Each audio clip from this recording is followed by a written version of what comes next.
remarkable system at work.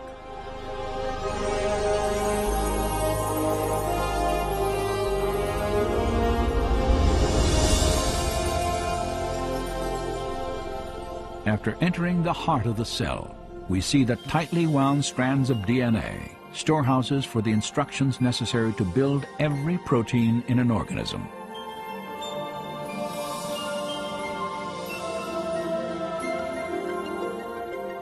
In a process known as transcription, a molecular machine first unwinds a section of the DNA helix to expose the genetic instructions needed to assemble a specific protein molecule. Another machine then copies these instructions to form a molecule known as messenger RNA.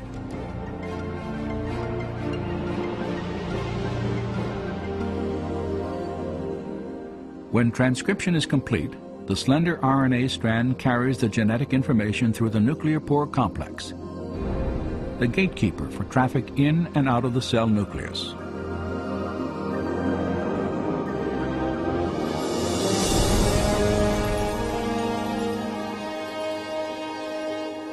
The messenger RNA strand is directed to a two-part molecular factory called a ribosome. After attaching itself securely, the process of translation begins.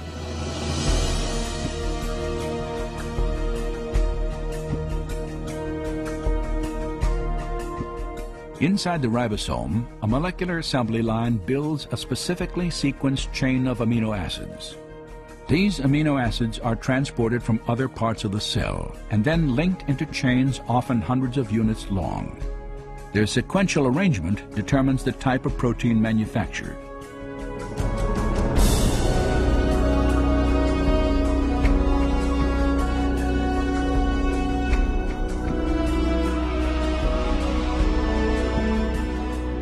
When the chain is finished, it is moved from the ribosome to a barrel-shaped machine that helps fold it into the precise shape critical to its function.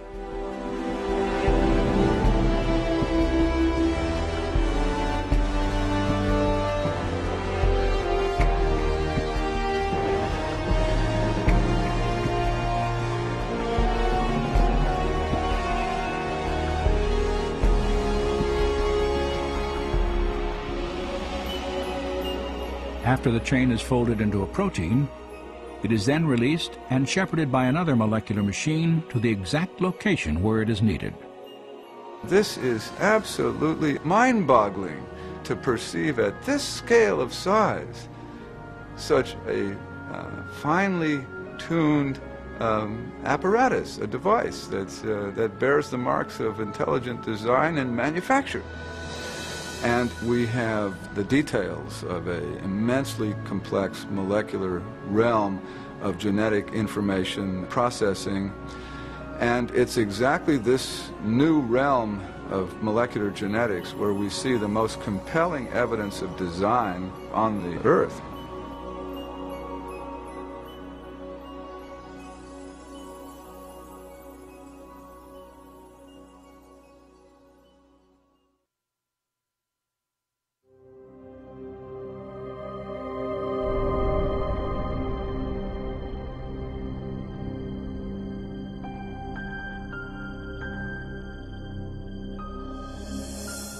When I look at molecular machines or the incredibly complex process by which cells divide, I want to ask, is it possible that these things had an intelligence behind them, that there was a plan or a purpose to this structure? Science ought to be a search for the truth about the world.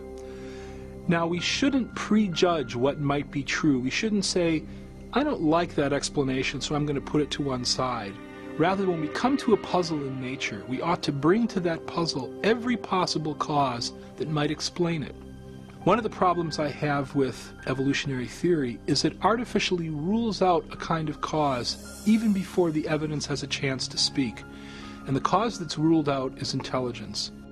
Since the late 19th century, since the time of Darwin, in fact, in part because of Darwin's writing in The Origin of Species, scientists came to accept a convention, a definition of science that excluded the possibility of design as a scientific explanation.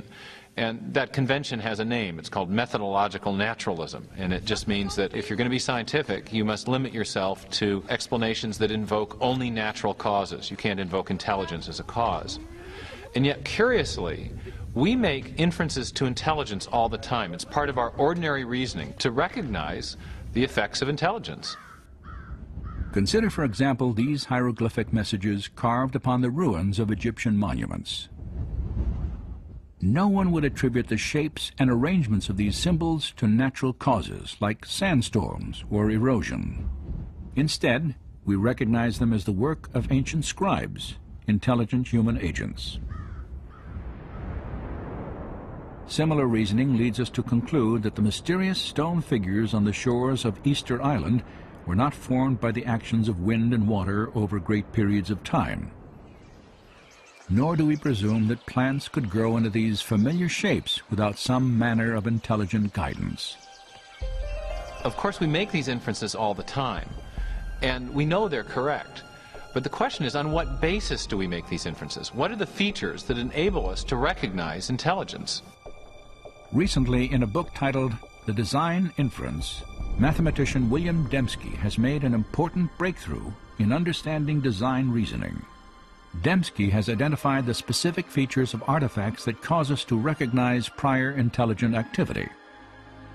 I came to this by trying to look at how do we reason about design? What are the logical moves that we have to go through in order to come to a conclusion of design? So what I'm trying to do